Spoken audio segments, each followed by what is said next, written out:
ముందుగా దేవుని యొక్క వాక్యంలో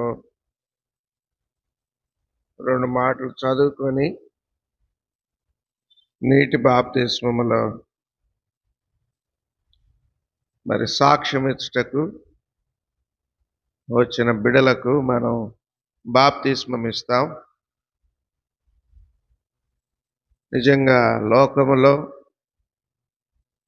క్రీస్తు కొరకు ఈ దినమున మరణించుట అనేది దేవునికి ఎంతో మహిమ, మెప్పు, ఘనత కలుగుతుంది. కనుక ఈ రీతిగా కూడా దేవుడు దూతగణములతో పరలోకములో సంతోషిస్తాడు, ఆనందిస్తాడు. కనుక అనేక సంగతులు వారికి 1, 2, 3 మరి తరగతుల ద్వారా 3 దినాలు ప్రత్యేక క్లాసుల ద్వారా వారితో దేవుని యొక్క వాక్యం పంచుకున్నాం. వారు వ్యక్తిగతంగా కూడా వారితో మాట్లాడటం జరిగింది. తర్వాత పర్సనల్గా కూడా వారితో మరి సహోదరులు మాట్లాడినారు. కనుక ఇప్పుడు వారి కొరకు ఎక్కువగా వాక్యం ధ్యానించం కానీ కొన్ని మాటలు, ప్రాముఖ్యమైన మాటలు మనం దేవుని వాక్యంలో చూసుకొని బాప్తిస్మ కార్యక్రమాన్ని మనం కలిగి ఉంటాం. మత్తయి సువార్త 3వ అధ్యాయం. మత్తయి సువార్త 3వ అధ్యాయం 6వ వచనం అందరం కలిసి చదువుకుంటాం. మత్తయి సువార్త 3వ అధ్యాయం 6వ వచనం.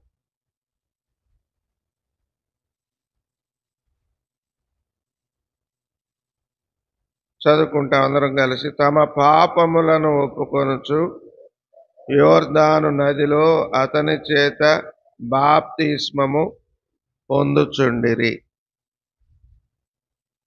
ఎవరికి బాప్తిస్మం ఇస్తున్నాం మనము? ఇప్పుడు ఎవరు బాప్తిస్మం తీసుకుంటుంది అంటే పాపములు ఒప్పుకున్నవారు.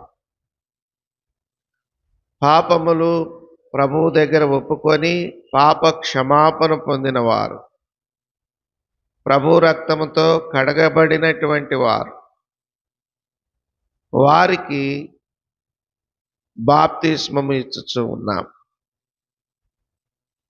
కనుక మీరు మీ పాపములు ఒప్పుకొని యేసు ప్రభు రక్తములో కడగబడి దేవుని బిడ్డలుగా మీరు చేయబడ్డారు.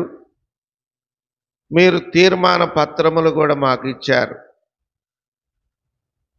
అందులో మరి మేము అడిగిన ప్రశ్నలన్నిటికీ మీరు సమాధానం ఇచ్చారు. కనుక పాప క్షమాపణ నిమిత్తమై ఇచ్చుచున్న బాప్తిస్మం. కనుక ఇంకా మీరు పాపములో ఒకవేళ నిలిచి ఉంటే మీరు బాప్తిస్మము తీసుకొనుటకు యోగ్యులు కారు.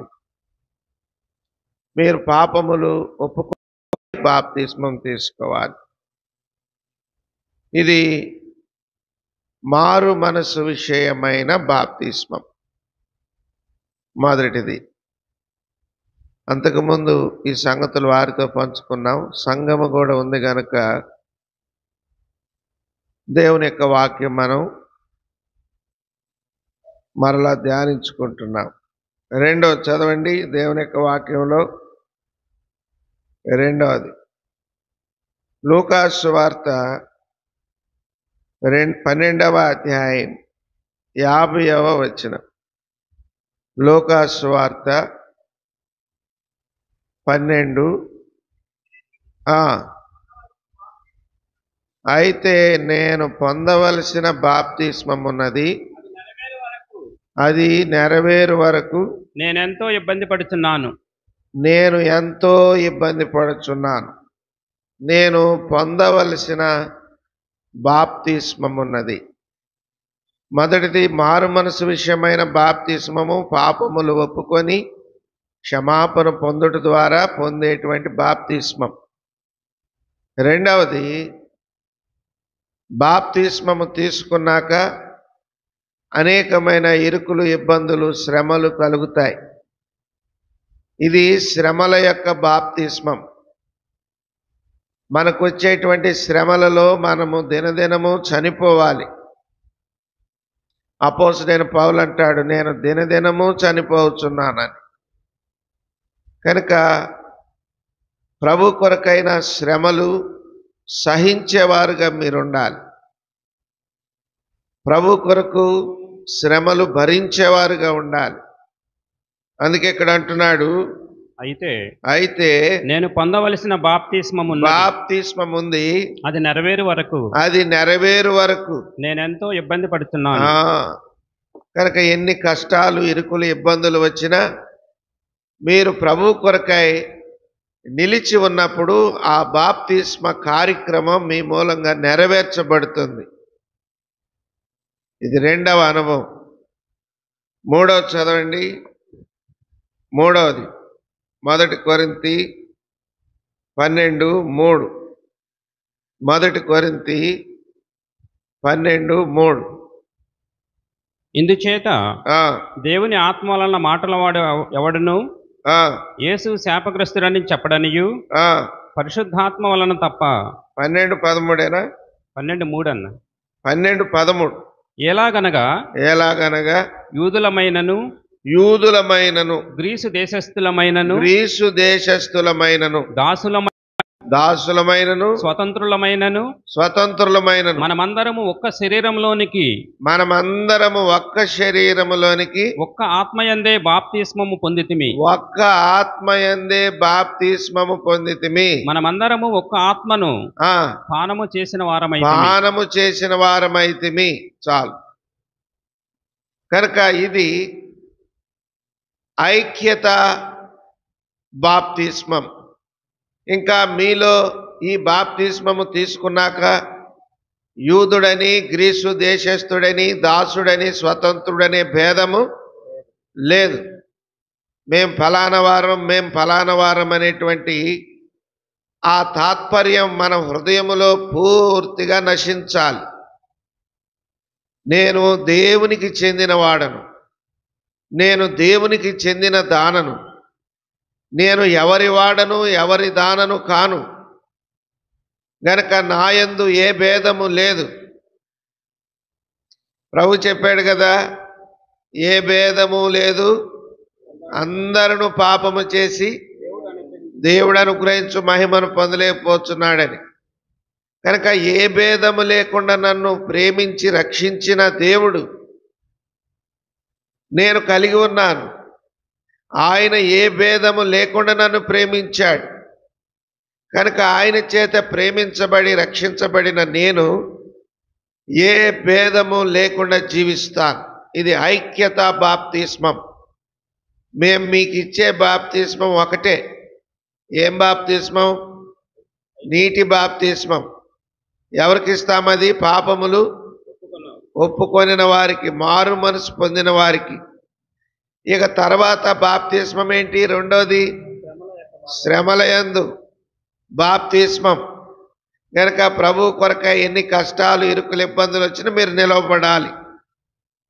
అట్టి తీర్మానం, దృఢమైన సంకల్పం మీ హృదయంలో కలగాలి.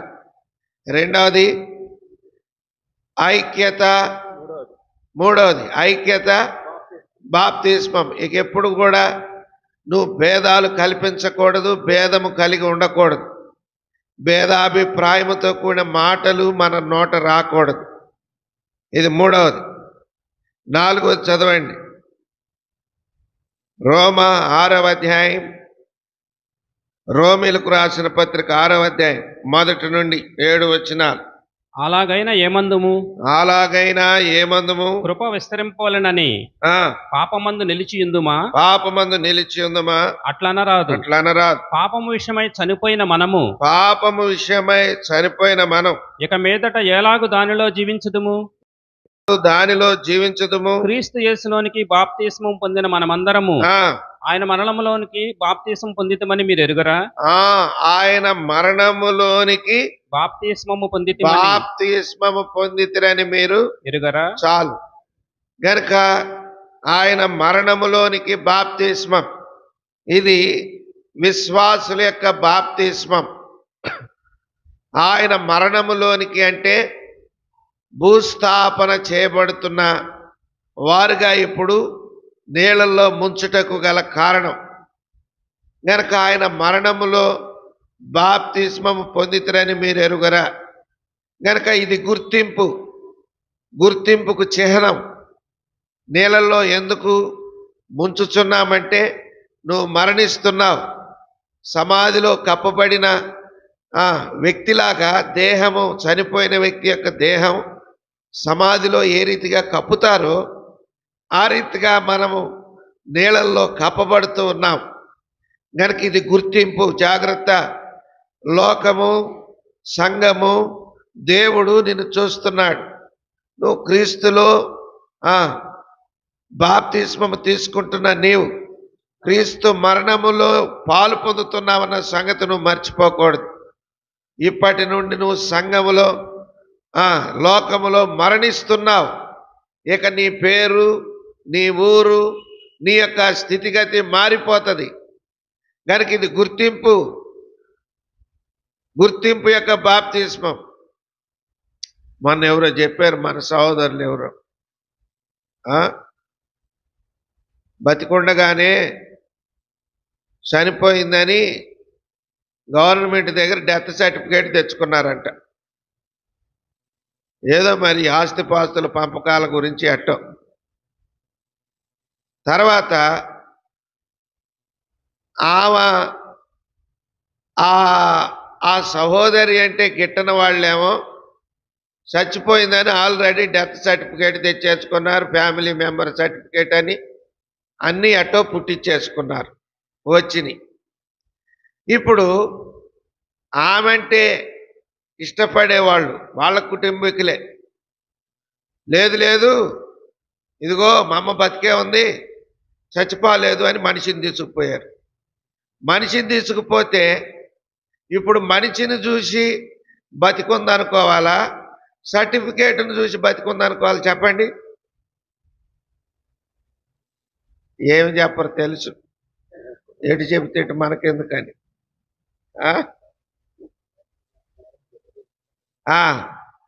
దేనిని చూసి మరి ఆ సర్టిఫికేట్ కానీ ఆ మనిషిని కానీ అంగీకరించాలి? చెప్పండి. బతికినావా, చనిపోయినట్టు సర్టిఫికేట్ ఇస్తే ఆ సర్టిఫికేట్ తీసుకొని వెళ్ళి ఇచ్చిన ఆయన దగ్గరకు పోయింది. అయ్యా సర్టిఫికేట్ ఇచ్చావు, నేను బతికే ఉన్నాను కదా, తెలుసుకోకుండా నేను చచ్చిపోయినని ఎట్ట సర్టిఫికేట్ ఇచ్చావని. ఇప్పుడు ఆయన ఏమంటాడు తెలుసా? నువ్వు బతికుండావో చచ్చిపోవు నాకైతే తెలియదు, నా దగ్గరకు వచ్చారు, అడిగారు, సర్టిఫికేట్ ఇచ్చా, ఇక అది ఏమి ఇచ్చానో ఇచ్చాను, ఇక అది చెల్లుబాటే అంటే నువ్వు చచ్చిపోవటమేనా? ఆ ఆఫీసర్ అన్నాడు, నువ్వు బతికుండావని ఆ మనిషి నువ్వు కాదని నేను ఆ సర్టిఫికేట్ కొట్టేయాలంటే నువ్వు బతికుండట్టు సర్టిఫికేట్ తీసుకురా అంటున్నాడు. ఇప్పుడు ఎటు పోవాలి చెప్పండి? ఎవరి దగ్గరికి పోవాలా? కనుక జ్ఞాపకం పెట్టుకోండి, ఎవరి దగ్గరికి ఎవరు పోయేది కాదు. ఇది గుర్తింపు బాప్తిస్మం. సంఘం ఎదుట మిమ్మల్ని ఎందుకు బాప్తిస్మం నీళ్ళల్లో ముంచుతున్నామంటే మీరు క్రీస్తుతో మరణిస్తున్నారు. కనుక విశ్వాసుల యొక్క బాప్తిస్మం అంటారు దీన్ని. ప్రభు యొక్క మరణములో పాలు పొందుట. తర్వాత రండి ముగిస్తారు, చదవండి దేవుని యొక్క వాక్యంలో అపోస్తుల కార్యములు 2:41. అపోస్తుల కార్యములు 2:41. కాబట్టి అతని వాక్యం అంగీకరించిన వారు బాప్తిస్మము పొందిరి. ఆ దినమందు ఇంచుమించు 3,000 మంది చేర్చబడిరి. వాక్యం అంగీకరించిన వారు, మీరు దేవుని యొక్క పరిశుద్ధ గ్రంథములో వ్రాయబడిన మాటలన్నిటినీ అంగీకరించినారని మేము మీకు బాప్తిస్మం ఇస్తున్నాం.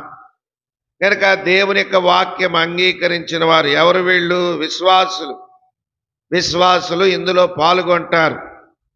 కనుక గుర్తింపు బాప్తిస్మము దానిపైన అందరి ఎదుట సమాధి చేయబడిన రీతిగా నీళ్లలో ముంచుట ద్వారా మీరు క్రీస్తు నాకు వలె మరణిస్తున్నారన్న దానికి నిదర్శనం, సాదృశ్యం. తర్వాత చదవండి దేవుని యొక్క వాక్యంలో రోమ 6వ అధ్యాయం 4వ వచనం. రోమ 6:4. కాబట్టి తండ్రి మహిమ వలన ఆ క్రీస్తు మృతులలో నుండి ఎలాగో లేపబడెను అలాగే మనమును నూతన జీవము పొందిన వారమై నడుచుకొనున్నట్లు మనము బాప్తిస్మము వలన మరణములో పాలు పొందుటకై ఆయనతో కూడా పాతి పెట్టబడితిమి.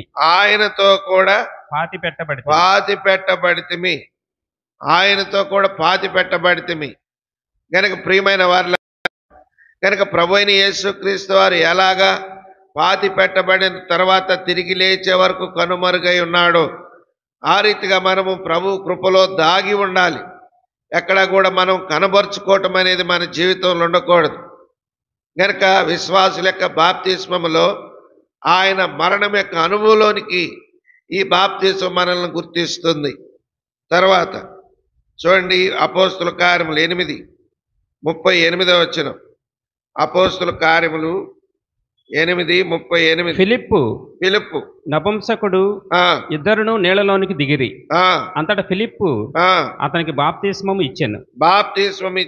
వారు నీళ్లలో నుండి వెడలి వచ్చినప్పుడు ప్రభు ఆత్మ ఫిలిప్పును కొనిపోయాను.